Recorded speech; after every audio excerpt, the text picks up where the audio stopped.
You feel low, unmotivated, disconnected, and people tell you to snap out of it, stay positive, or just get on with things.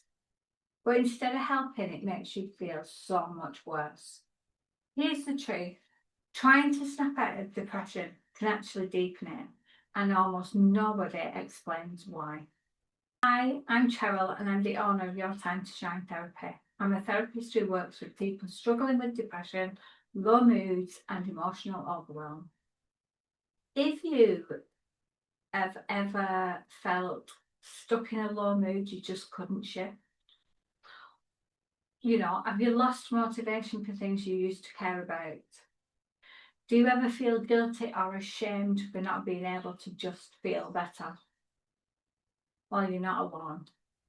In this video, I'm going to explain why trying to force yourself out of depression backfires, what really happens underneath it, and how I help clients start to feel relief.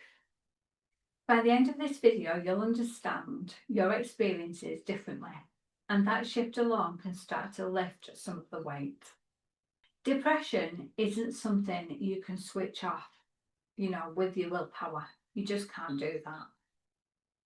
When someone says, snap out of it, what your mind then starts to think is, you should be able to control this, and you're failing if you can't.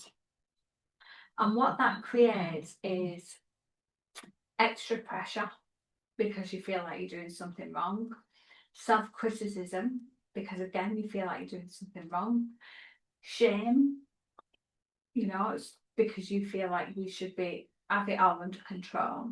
And instead of lifting your mood, it often leads to you being more withdrawn because you don't want people to know about it. You feeling worse about yourself because you can't get it under control, and you start to lose more and more energy. Because you're not just dealing with the depression, you're also dealing with the belief that you shouldn't feel this way. Depression is often a signal, not a failure. Underneath it, there is usually some deeper pattern going on, such as chronic stress or burnout, some sort of suppressed emotions, feeling overwhelmed or stuck. There could be loss, disappointment, or unmet needs, and long-term self-pressure or perfectionism. Your mind and body slow you down for a reason. And a lot of people don't understand that this is quite often a way that your body is saying something's wrong and you really need to be looking at it.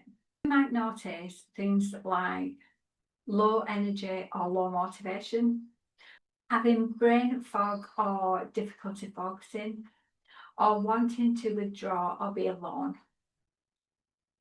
This isn't you being lazy or awkward or just not wanting to be bothered. It's your system trying to cope, trying to protect, and trying to recover. But when you try to override it by forcing yourself to be fine, you ignore the signal and the cycle continues on and on and on.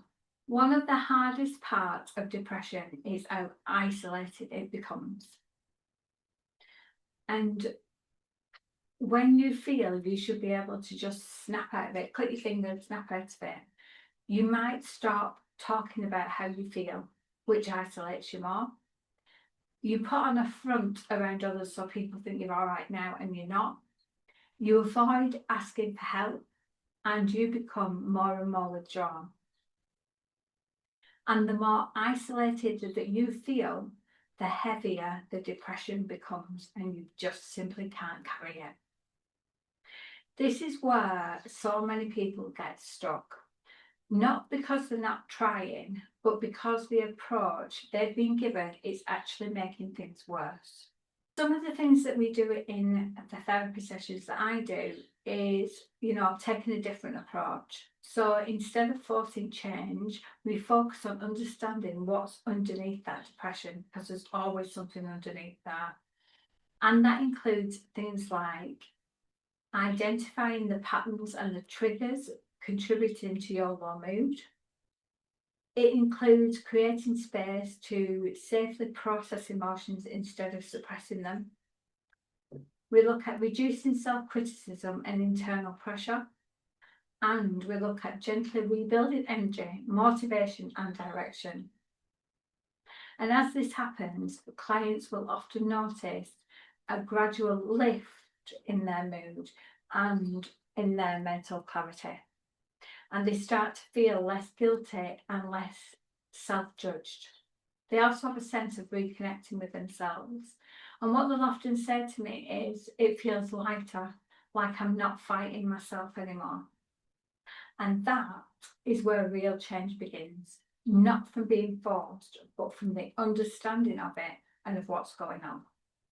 If this resonates, take a moment and ask yourself this question. What if this isn't something I need to snap out of, but something I need to understand? That shift alone can start to reduce the pressure that you're feeling. If you want support in understanding and working through depression properly, I work with clients on a one-to-one basis, and I help them to reduce low mood and emotional overwhelm. I help them to process underlying stress and emotions. I help them to rebuild their energy and motivation and feel more like themselves again. Subscribe for more videos about depression, anxiety, and mental health strategies that actually work. And in the comments, let me know, have you ever been told to snap out of it, and how did that make you feel? I do read every comment and I will, message you back. So thank you for watching. Thank you for being here. Sending love to you all. Bye for now.